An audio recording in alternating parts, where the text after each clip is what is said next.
Steve Antonow passed away 20 years ago.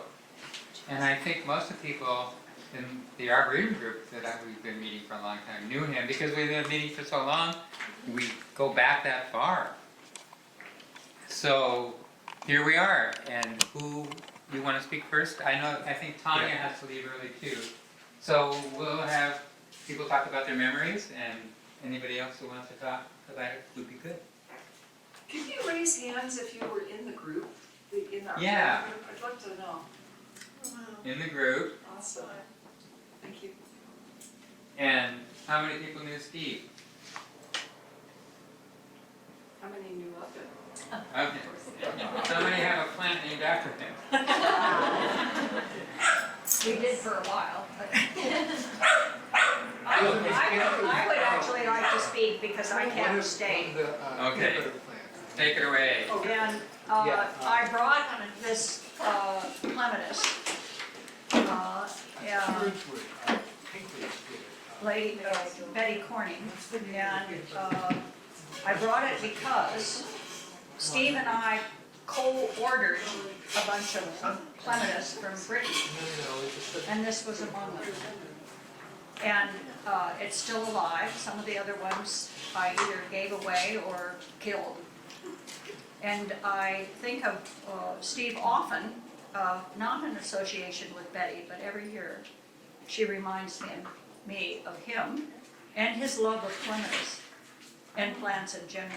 When I first met him, he had a remarkable presence. It was light and intense at the same time, with very clear eyes.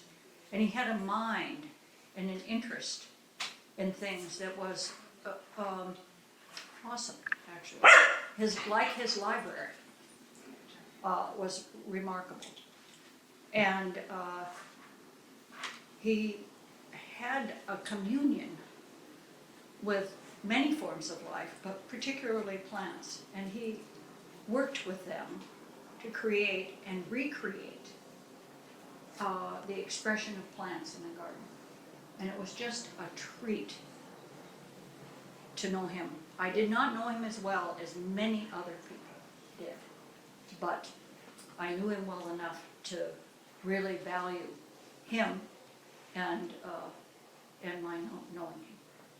So that's my contribution. I spent a lot of time,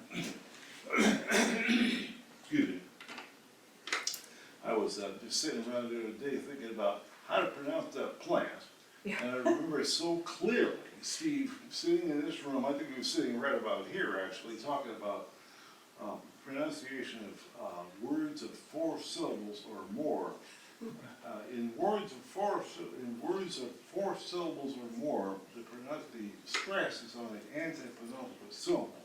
It's very important. It turns out to be really useful too. But I didn't understand that until I was sitting around, a name came up. And Steve's words came to mind. He studied Latin. And He knew Latin very well. And that was his education. he comes up all the time, exactly that way. Thank you.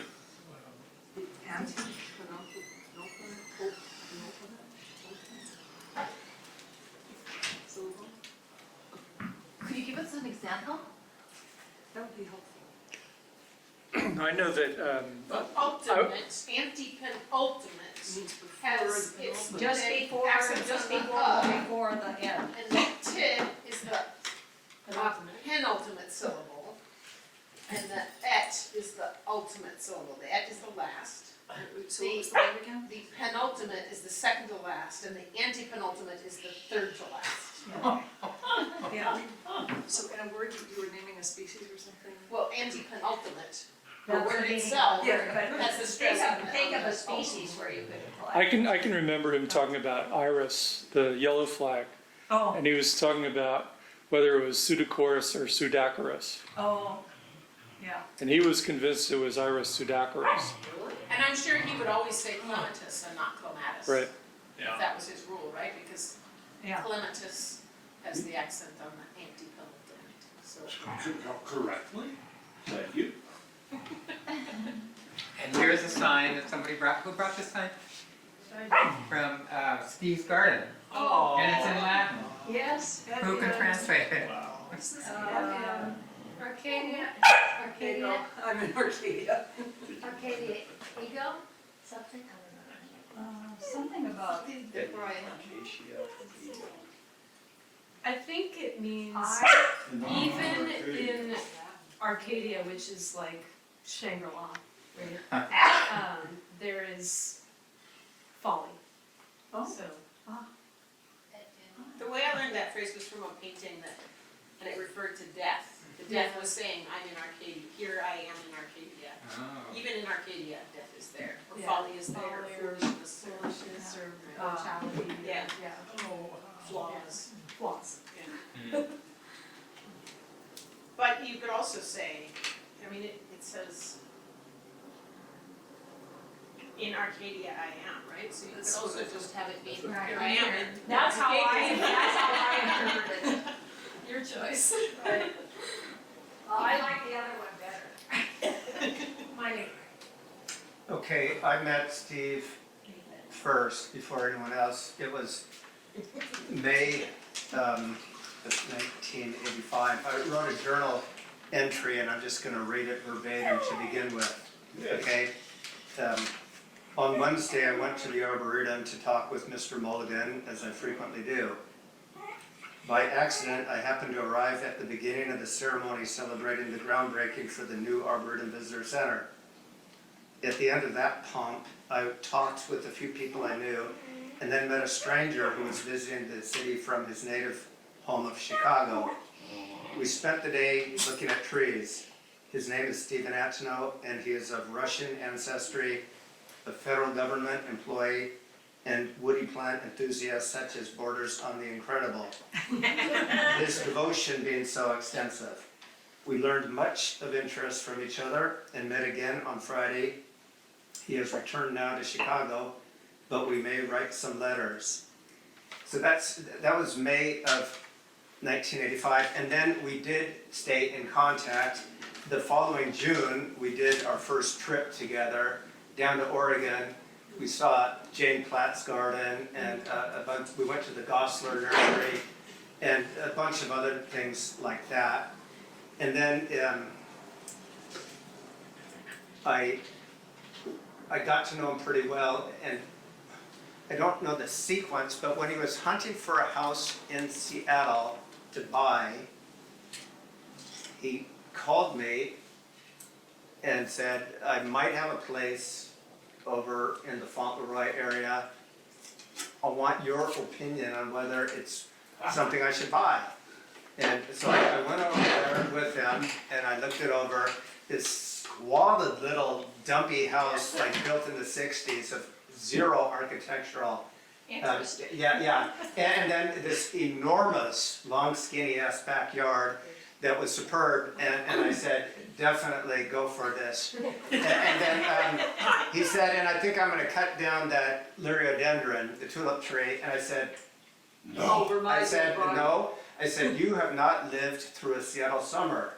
We need shade. When it gets hot in late June, July, and August, we need shade. You will need some shade. And so don't cut it down. You can always cut it down later, but don't cut it down now. And he put in that garden. And he and I continued to travel. Once I organized, this was actually July 4 and 5 in 1992, a trip to Victoria. Some of you might have been on that. There were people in the Arboretum unit that were. Bernadette, who's long gone, Daphne Lewis went there, Gil Sheever, and others. There was about 12 of us from Seattle. We went up to Victoria, and I got free lodgings for everybody, and we toured gardens for a couple of days. He liked that.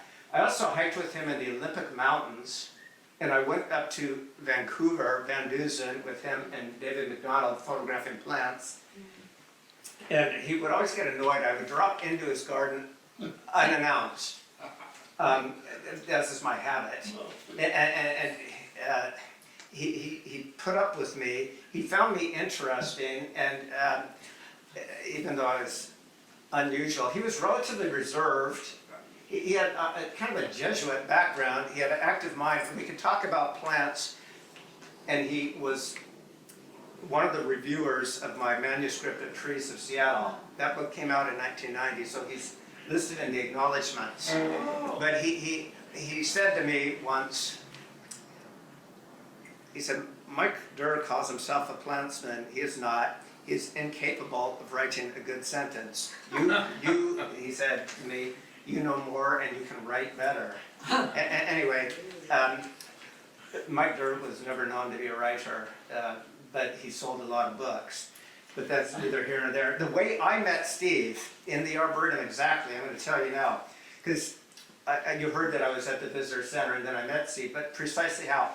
I had climbed a tree called Rhododendron macrocarpum, and I jumped down, like this, and I had a twig in my hand, and I hear a voice, excuse me, is that a rhododendron by chance? And I looked at this guy and I said, there's only about 2 people in Seattle that know the name of this tree, and I'm one of them, and you're not the other. Who are you? How many of you know what Rhododendron macrocarpum is? No idea. No Good. It's in the Styrax family, and it has little fragrant white bell flowers in May, and then these seed pods that are shaped kind of like a little zucchini and hard as a rock, and it's from China.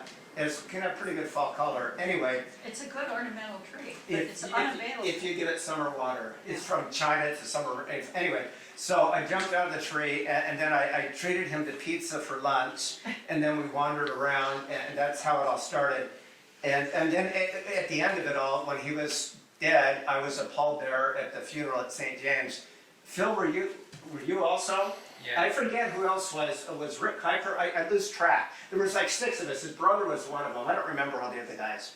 But so I knew Steve, and I introduced him to many people.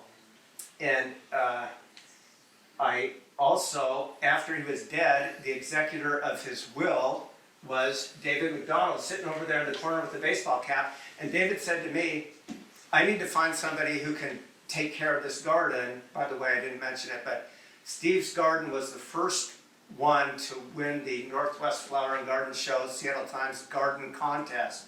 And he won a trip to Chelsea for 2.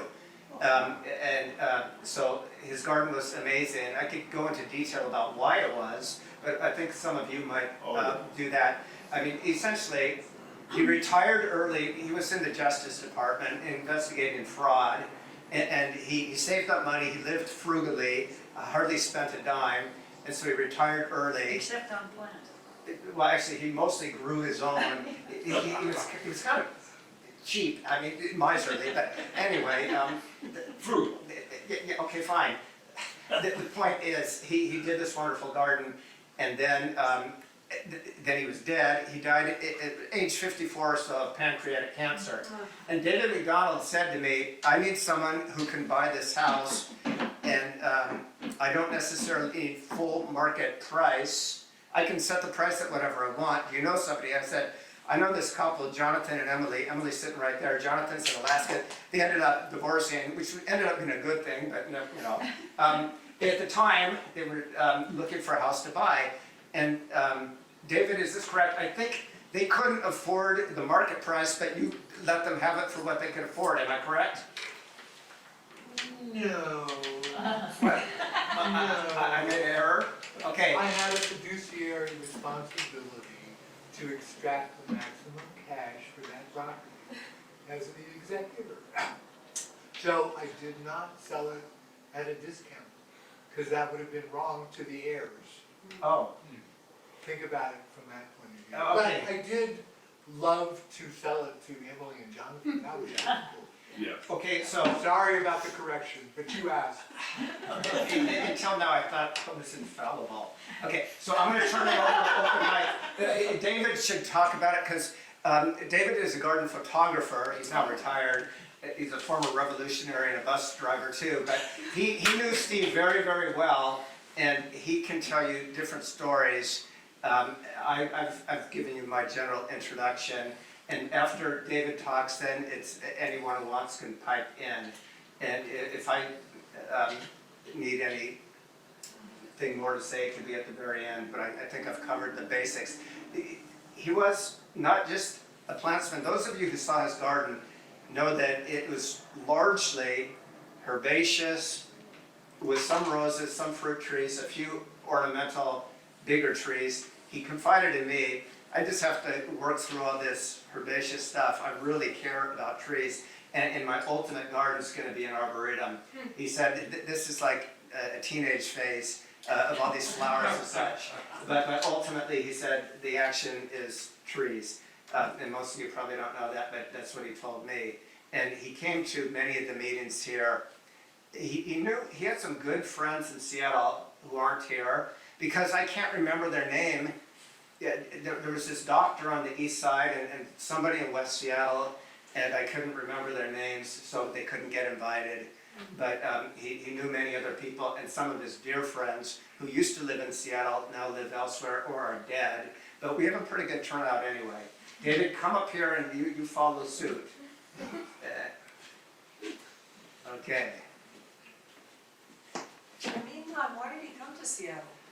Because he had traveled the whole country on Justice Department work, and he had spent all his free time, when he's not at a Motel 6, going to Arboretum and Botanic Gardens and looking at plants and meeting interesting people who are interested in plants. And he calculated that Seattle and this region had the best combination of people, climate, for gardening. He met people like Anne Lovejoy, way back in the day.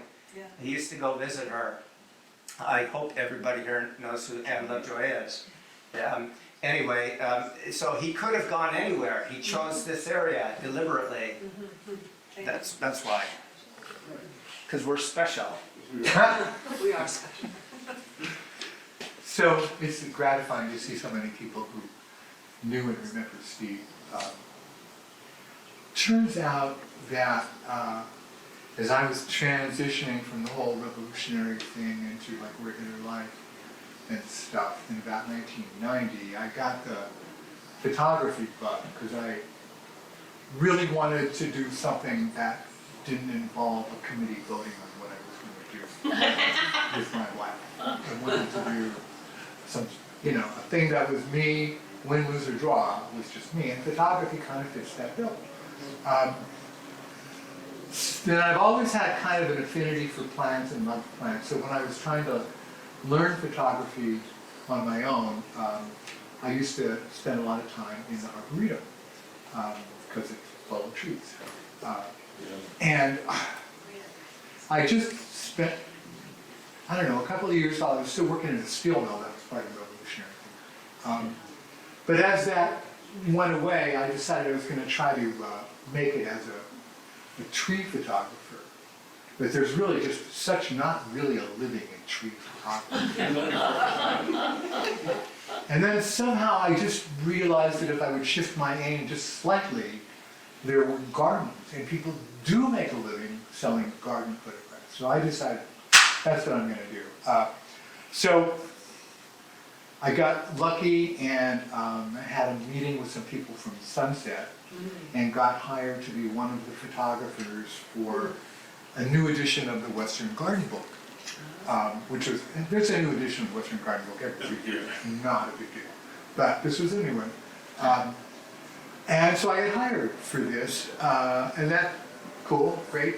So this is in San Francisco. I go back to Seattle, and I start getting these lists of plants from Sunset that they want pictures of, and the names are all in Latin. And I do not at that time in my life know the name of one plant in Latin, not one. Iris. Okay, Iris. So,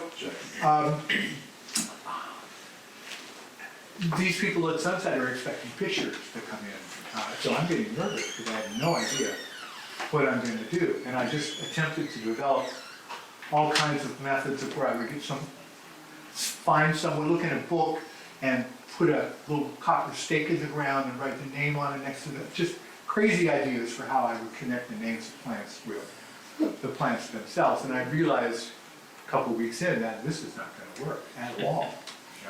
So I had a buddy already, I really don't remember how I got to know her name, Barbara Flynn, who I'm sure Yes. many of you know. Oh, yeah. An extremely talented gardener, and a wonderfully helpful, just an angelic woman, who put me on to Stephen Antonow. She said, well, I've got a garden in West Seattle.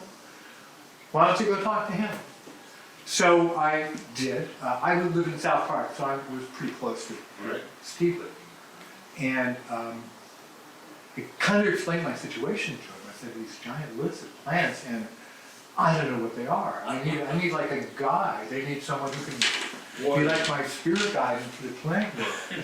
So I would like to hire you to do this with me. We'll go up to Van Dusen, because there's a ton of stuff there, and do that. And he said, well, I'm retired now. I don't really do stuff for money. But this sounds kind of like fun. So we did. We went up to Van Dusen for like 3 days, and it would go like this. I had these lists of plants on paper, on botanical names, and I gave them to Steve, and he would look at a page, and then look at another page, and another page. Then he started wandering around, and he said, well, that's on the list, and that's on the list, and that's on the list, and that's on the list, and that's on the list. So why don't you photograph those, and I'll go find some more. Done. So that's how we did it. Nice. And saved my ass. I can't just begin to tell you the level of ass saving that was involved in that. But more importantly, we both had a good time doing it. And so we just continued on doing that for that entire summer of basically plant safaris for the 1990 whatever Western Garden Book. And that kind of set us up as plant buddies. And Stephen liked being a teacher. He liked being the guy who knew the stuff. He did too. Yeah. And he liked me because I could soak up that Latin shit, because I studied Latin when I was a kid. So there was no Latin name that I could not pronounce. I was like Stephen, I could just... So he liked that about me, that I was a good learner. And his garden was very, very close, and it was so full of wonders that I probably photographed his garden 200 times. And, I had, like Arthur, I could just show up whenever, 5 in the morning when the sun was just starting to peek through. Didn't matter, it was okay. So we did that for years. And things evolved in a bunch of different ways in terms of our relationship. Stephen had wound up in some financial difficulties that had to do with how his money was invested.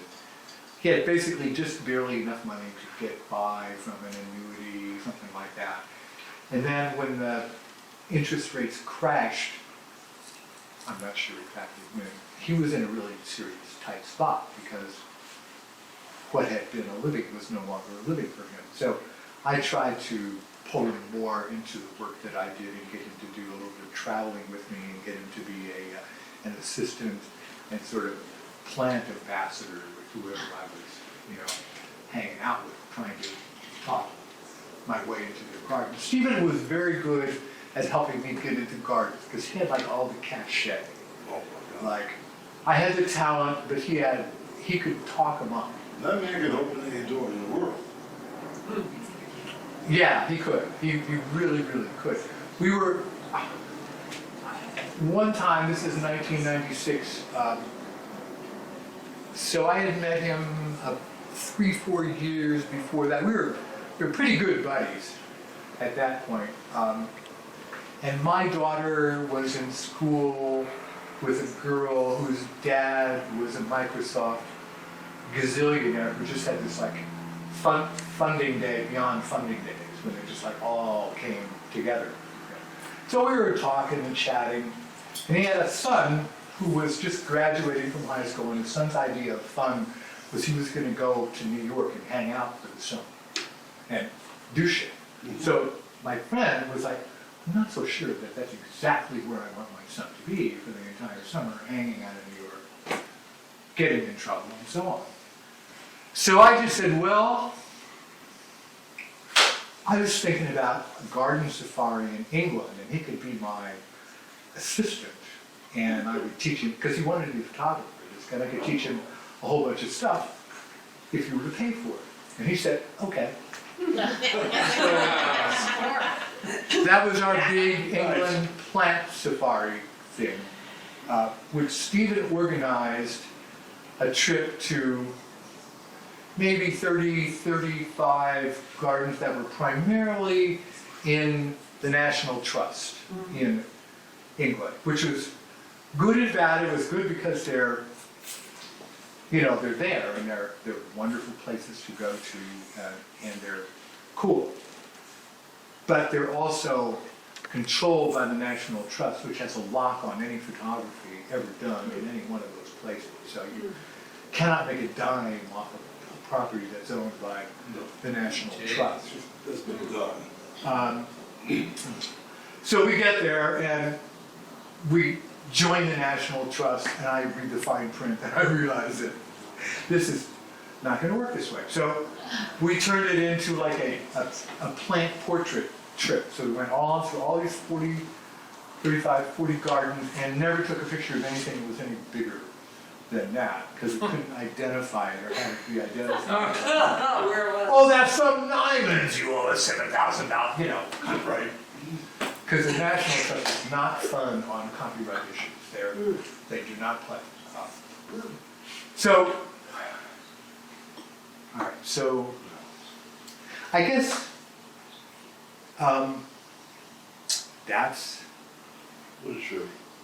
that was like 16 days, and we came back, and Stephen, as was his wont, I would give him these long slide pages, and he would write the names of all the plants on the slides.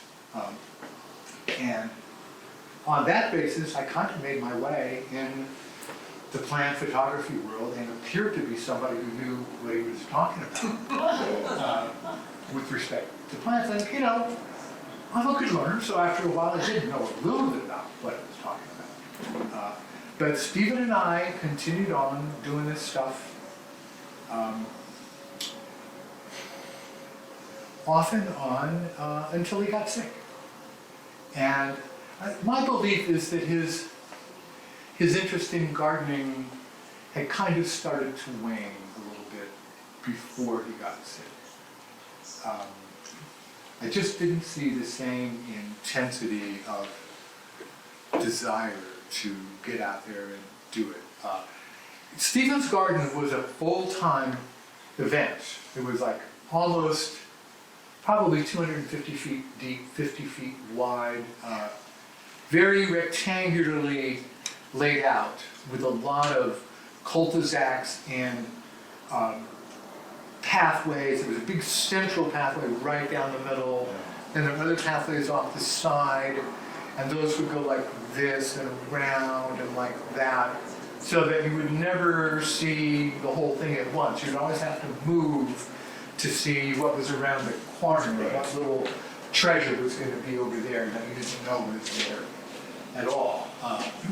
And that was a lot of the charm of his garden, was that it was not comprehensible all at once.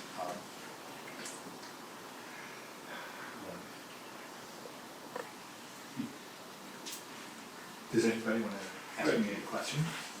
Or should just the next person who's got something to say? So how did your assistant like being in all those gardens? What's that? How about that young kid that came with you? How did he fare? Did he go on to have a career in plants? I'm not sure. He had a really good time with us, because later on, his next thing was to go to Germany and hang out with some of his friends, and he told me later on he had a lot of fun with us because we were very prissy. We were going to a garden, we were setting up and taking pictures. It was fun, but it was business, and just work. And as somebody who was interested in photography, he liked to see a photographer actually go out and do work and try to get something done.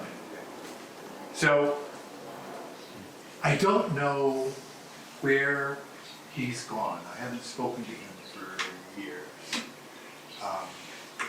But his fundamental interest was in photography. It came from, his family became so wealthy, he developed an interest in race cars and stuff like that, which is just, a level of spending money on hobbies that's beyond anybody. I'll language. Yeah. So, I don't know what's happened to that kid. We'll find out. Yeah. How did you carry on after Steve was no longer available to you? Did you continue to do garden and plant photography? I did for a few years. I will say, Stephen's dying really took a lot out of me. It did, because we were so tight and so much a unit, doing stuff in the garden. I mean, he went with me on many, garden. Not so he went, I hired him as an assistant one time on a long distance paid gig from Better Homes and Gardens. That didn't work out too well. But a lot of times he would just come along for the fun. I'm going to go photograph this garden. You want to see? He always wanted to see new gardens, right? So I continued on. I kind of knew enough and had enough contacts here and there that I could pursue it. But my personal business kind of fell victim to the internet because I was deeply tied into the magazine and book garden world. And that world took a super deep hit from the internet. Garden magazines are always kind of on the low end of magazines. It's not Vogue, right? It's garden design. So the squeeze from the top became very, very severe on photographers. Because what can photographers do? You have the power. The price of the commodity, you don't set the price of the commodity.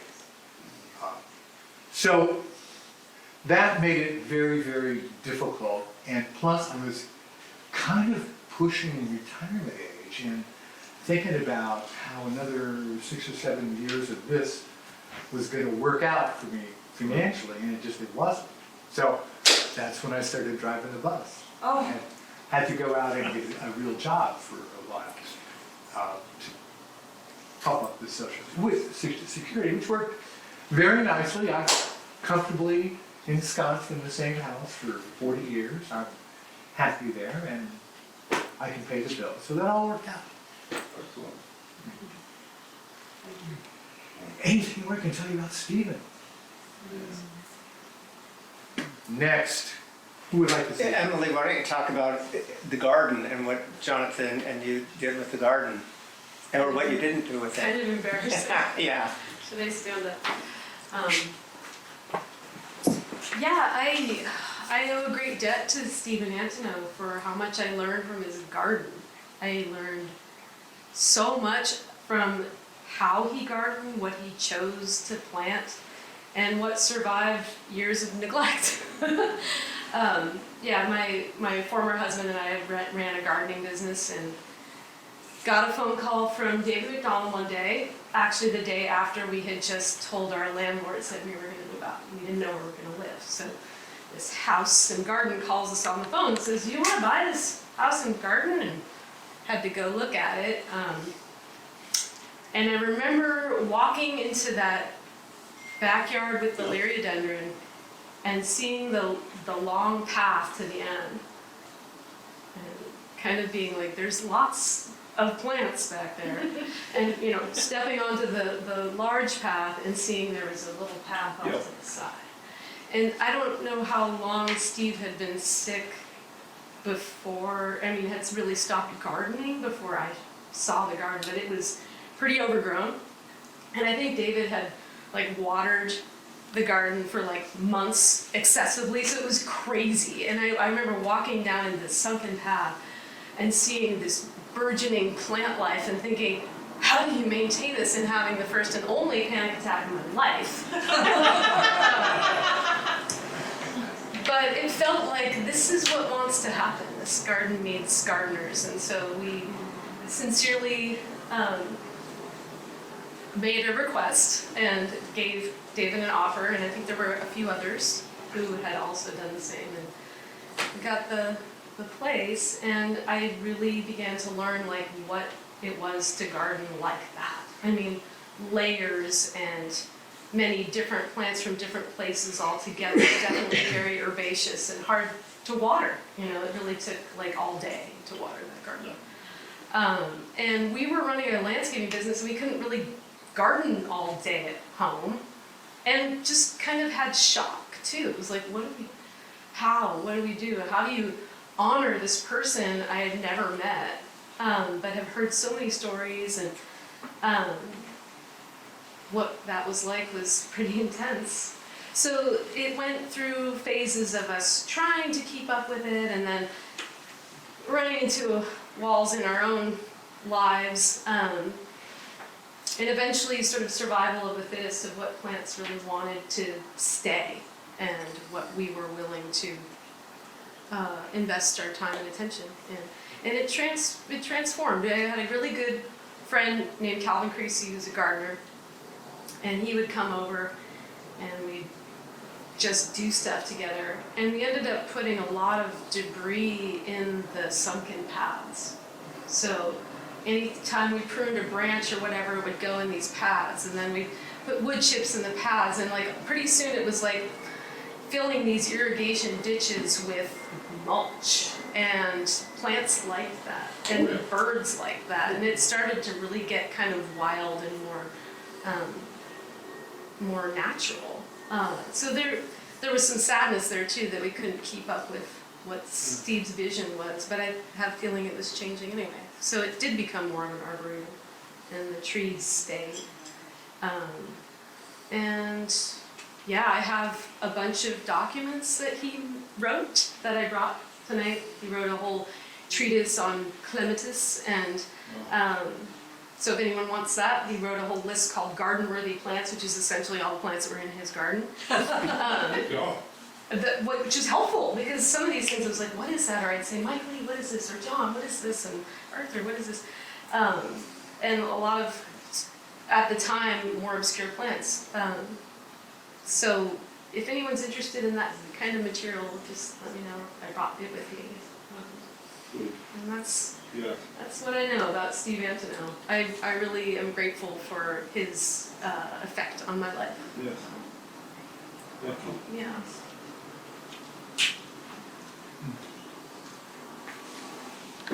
I want to make a quick plug. I just finished putting together an archive for Kevin Nicolai. That's now in the Miller Library. And knowing I was coming here, I double checked, and they do have a file on Stephen. And so if you have materials, consider, and they have like 3 things in it, not very much. And so you should consider making copies and donating them to the Miller Library. Oh, good idea. For their file. Thank you, I highly recommend that, that's an excellent Yeah, idea. yeah. Lovely.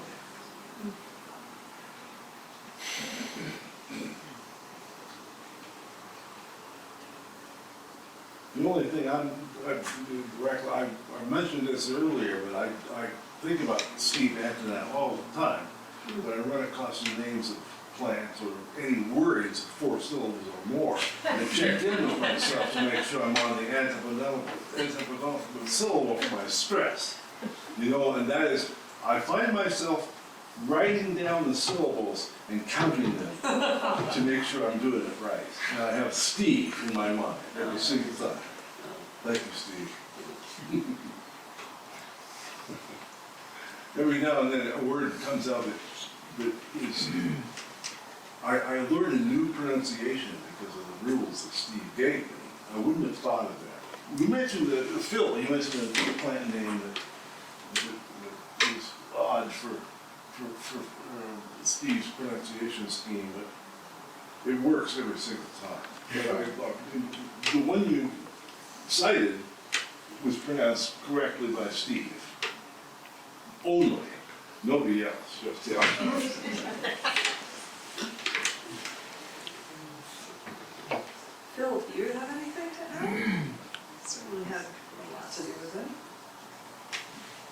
I used to visit his garden, and what I really found interesting, he'd always describe a four-named plant, and he'd say, and you grow this, of course, and I've never, this is the first time I've heard of it, so no, I don't grow it.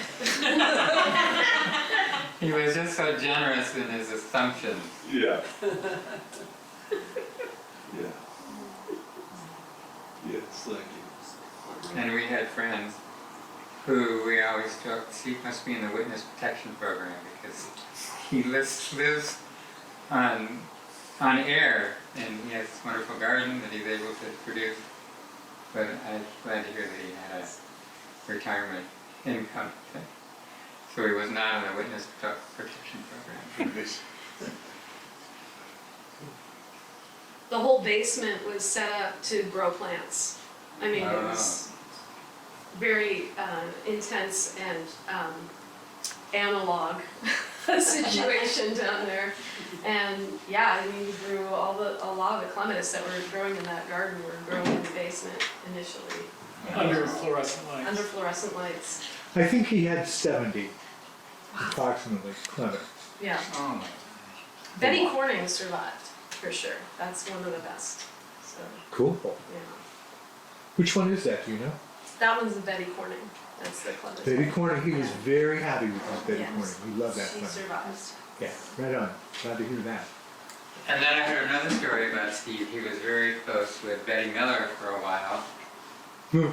And then one time, she stopped returning his calls. And he could never understand why. And I don't know why, but maybe that's how she operated in the world. She would make friends with somebody and talk about plants, and then, I don't know. That was, I think he was angling to be her guy for a while. He was thinking about that as a place he might wind up. So he got some people to arrange a meeting where he could sit with her and basically sound learned, right? Sound like he knew what he was talking about. but apparently they talked a lot, and then it just stopped one time.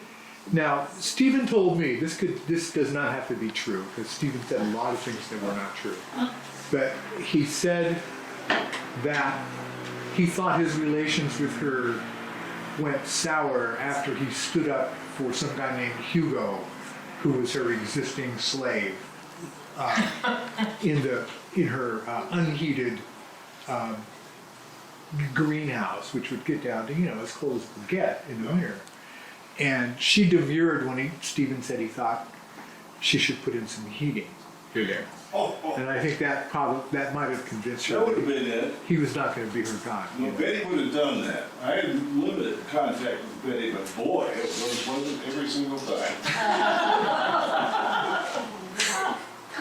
I only met her once. I was the photographer for the Flower and Garden Show for a number of years. Yep.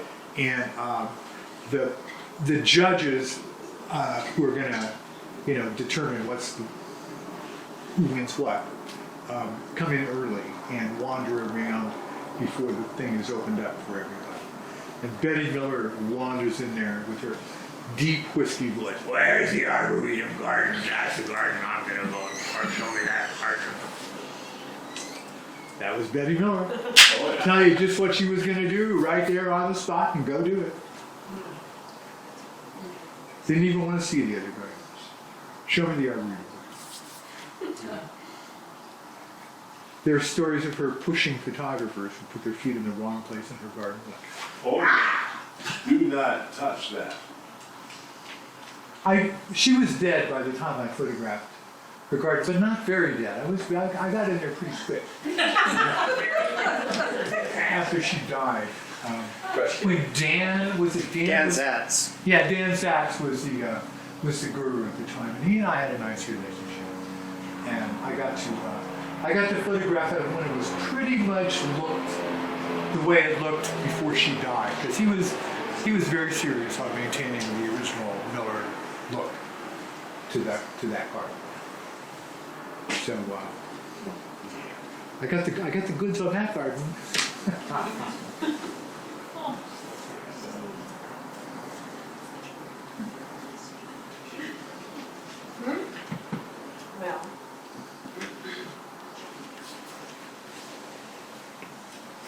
So y'all have been talking about the plants and Steve. But here's a piece of information. Jared Manley Hopkins was an English poet and Jesuit priest whose posthumous fame placed him among the leading English poets. His prosody, notably his concept of sprung rhythm, established him. What's that got to do with this conversation? It turns out that Mr. Antonow would garden whilst memorizing the poetry of this gentleman. And for some reason, I do not recall, he and I had a conversation that might have been about St. James Cathedral, I'm not sure. But he quoted something, and I was busily writing it down because I couldn't help it. It had to be done. So, on behalf of Steve and the poet that he memorized while gardening, I say that we are wound with mercy, round and round as if with air. The same as Mary, more by name she, wild web, wondrous robe, mantles the guilty globe. Since God has let dispense her, praise to Providence. Nay, more than almany, the sweet alms self is her, and men are meant to share her life, as life does air. Wow. That's a bit of what the gentleman Antonow occupied his heart and mind with, besides gardening.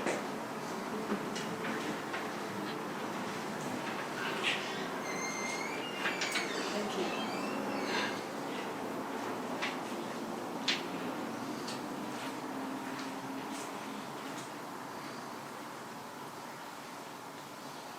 He once said, what was it, that Gerard Manley Hopkins was like,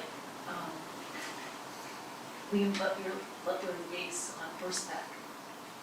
Yeah.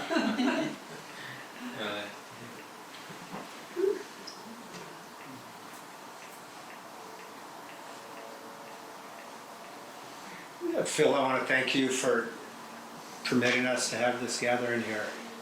I think it's wonderful, and even if we weren't saying one word about Steve Antonow, bringing this group back together here like we used to is the essence of humanity.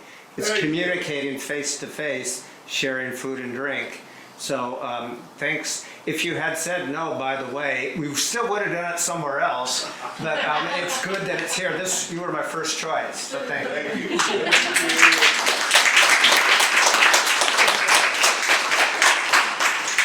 Well, it's my pleasure. It's so good to get people together. We've spent years together. Such a tradition, and COVID slowed us down a bit, but I think we can do it again this December too. I was thinking more like next Tuesday. Think on, lad.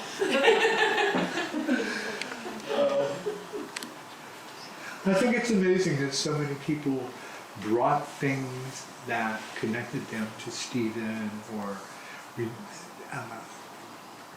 after 20 years, what an impact that guy had on people, that it lingers to this day. Quite heartening. Emily, do you still have that garden, or who I moved do along? not. Go get it. No, I sold it in beginning of 2020. I have no idea what stage we're in. I did set the new people up with a gardener who I did. What are the new people like? Are they gardeners? She's likes gardening. I wouldn't say she's a gardener, and they're yeah, that's right. They have kids, which was kind of sweet because I always felt like that garden needed kids. Anytime I had friends with kids who'd come over, they'd run around that lawn and run around that tree, and it was just like, oh, that's amazing. So, so that's good, and they love the place. The minute they saw the house, they're like, oh my God, this is where we're gonna live. And And I thought, you wanna see the backyard? But no, it just, oh my, and wow, and so, yeah, that's good. Yeah. They're nice, and the couple, and she's a teacher, and he is some kind of influencer, some kind of. Were you Yeah. Oh, we don't. I would like to see the garden. I'm sure I could hit him up for it sometime. Been 2 years since you've seen it. A lot can happen in 2 years. Very much, yeah. A lot of chipping, for example. It is a rare garden that survives this summer. Yeah. Oh, yeah. You're in the business, you know, Yeah. that's super rare. Yeah. Just doesn't happen. I mean, even the Miller Garden is just fun. Right, and if there was ever anybody who wanted to rule from the grave, it was Betty Miller. I have to say that David was so generous when we first started like occupying that land and saying, this is your garden. Do you mind if I come by and take pictures? But this is your garden, and you know, you do what you do with your garden.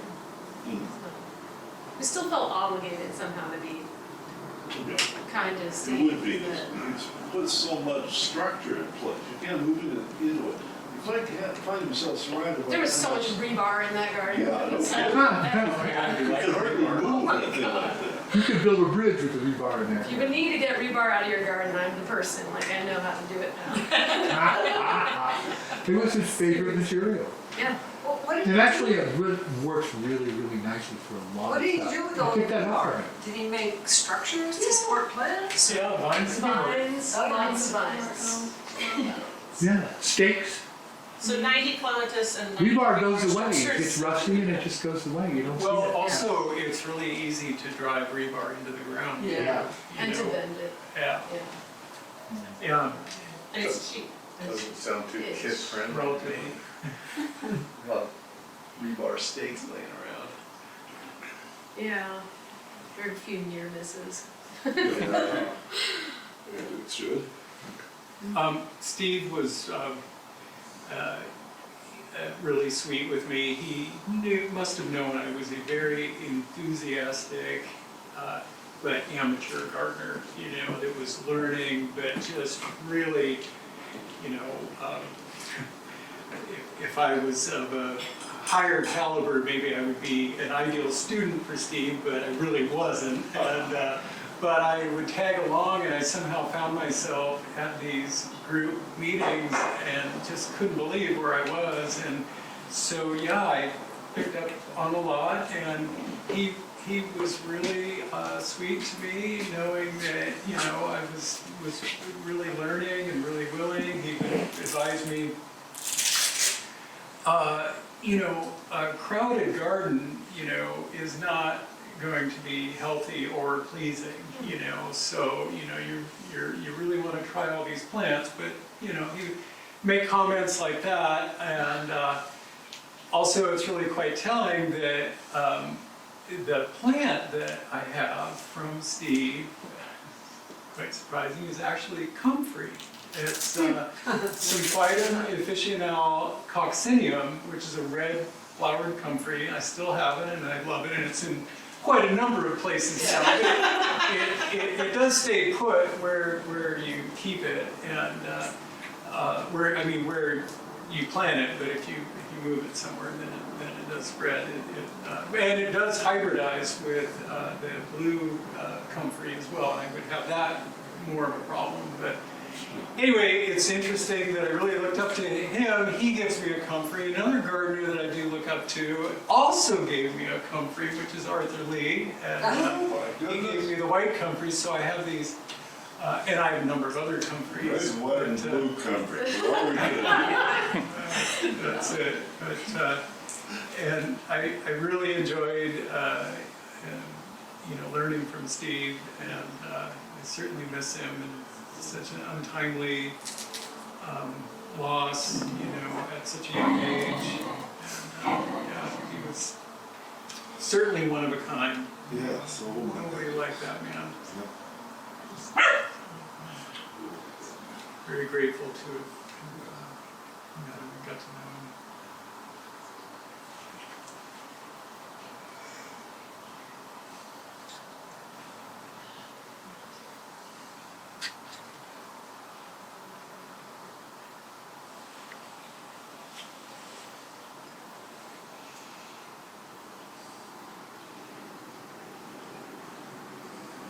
So how tall is that lawyer been?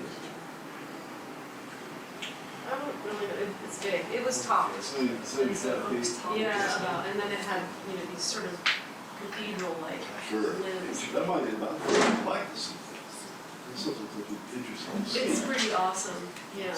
Good. It's definitely got a big rotten core. That's giant. Well, I mean, it's a lot. Exactly. Yeah. Ooh, live too. Yeah. Thanks for putting your foot down on the liriodendron. Yeah. Yeah.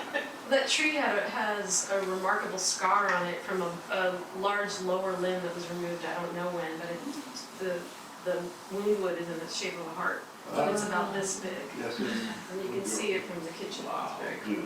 Beautiful. One thing I do want to say to everybody is, I don't know if you remember, there's a Catalina ironwood that was off the driveway to the north of the driveway. And it's in Arthur's book. It's one of the largest, or the largest north of California. It had a child, and I still have it, but it's in a large pot, and it really wants to be in the ground. And I kept thinking I would have some ground to put it in, but I don't. So if anyone feels like they have a place for that tree, let's talk. 'Cause What is it again, please? the Catalina ironwood, it's the big tree on the driveway, just north of the driveway. Okay, yeah. And what's the Latin name on that? Lionophamus, Lionophagus. What It's kind of- native in Southern California, it's in the rose family, and in Seattle, it's apt to get at least 40 feet tall and 20 feet wide, and it blooms in the summer, white flowers, and then they turn hideous brown Yeah. seed pods. And it's, if you know the plant ocean spray, that native shrub, it's like that, pretty flowers and then hideous brown seed pods. And the bark is shaggy, very shaggy. It's totally drought tolerant, you don't need to water it, but it is a sun plant. Yeah. And don't shoehorn it where it doesn't have room. Steve Lorton, who was invited here, he couldn't make it, has one in Madison Park. There's one at the MSK nursery, you know, the Krugerberg Botanic Garden. I remember seeing one at Lee Neff's garden down near Seward Park. It's pretty rare in Seattle. And the immense one is at Steve's old place. And so someone should give it a good home, but it needs to have the same amount of room you would give if you wanted to have, say, like a incense cedar. It needs space. Yeah. And most of us don't have a lot of space. Everyone in here's a gardener. We filled up the gardens with all this crap. It's like look at Phil's garden. There's no room for a tree. Oh, sure there is. I said holding this half acre. That's fine word, Phil. For 50 years. And it's messy too. I mean, all those flowers, I mean, it's copious with the flowers, and the leaves are constantly falling off too, but it is an evergreen. It's very beautiful. The baby is, it's gotta be about 9 or 10 years old, and the top has gotten knocked off it. Just, that's what happened one day. So Would it's Steve kinda have great. planted that? Oh yeah, he probably got it from Mike Lee, He did. who was also invited tonight and didn't make it. Well, I got one from Mike Lee and it's planted my brother's property over from Shoso. It's growing into the view, so Uh-oh. we'll have to see. Well, just top it. It'll grow back. Yeah. What about the Arboretum? Do they have one? They're very finicky about wanting wild collected accessions. And so if you offer them something from a garden, normally they won't take it. I've given them trees that were so special they couldn't say no. What about the Chinese garden? It's a California native. This is not a Chinese garden. Well, I mean, the Chinese garden is gigantic. There's gotta be a better tree. Maybe the South than Zero Chinese Community garden. College Arboretum wouldn't be quite as fussy. That's true, yeah, they would be good. It does need space. I know someone who would plant it, grew it in California, but I'm like, I don't think you want it over your lawn because it's messy. I mean, it just. It's as messy as a madrona tree. Yeah. Another broadleaf evergreen that drops crap all summer long, including bark and the old leaves. Most broadleaf evergreens, think of laurel and holly and such, they put on their leaves in the summer, the new leaves, and that's when they drop their old leaves. Mm-hmm. And so you wouldn't want this over a courtyard or over a lawn. It has to be in the back 40 where it can make its own mulch underneath it. But it's beautiful. I mean, it really is a beautiful tree. You should look up, if you don't know it, look up the images because the leaves are very unusual. And it's Linothemis lauremus splenifolia. But if you want to know, I've got garden-worthy plant list. But the flowers, I mean, they're like this big and there's just honeybees all over them. They just love it. It's a rose family. Also, it's not the most cold hardy, so if someone like lives in North Bend or Issaquah or even Sammamish, it might freeze, even Lake City. Steve's garden at Fauntleroy is relatively warm. I mean, it's closer to California, say, than Wallingford. It really is. It's much milder. You get serious freezes here before they get them in that area. And it had southwest exposure and good air drainage. So it needs a protected spot to be at its best. Otherwise, in an old-fashioned winter, the top can die back, or snow can break the top, but it'll grow back. And your brothers, you can top it and it will grow back. I mean, just don't ask, don't tell, you know. Right, I told them it's a special tree, so they're afraid to touch it. But I can tell them they can reduce a little bit. It will grow back. A lot of us do view pruning every year. It's like shaving, it grows back, or mowing a lawn. It's okay if you do it every year, you can keep it at a certain height. We gotta go. Thank you all, you're inspiring, everyone. Thank you all for coming. Wonderful.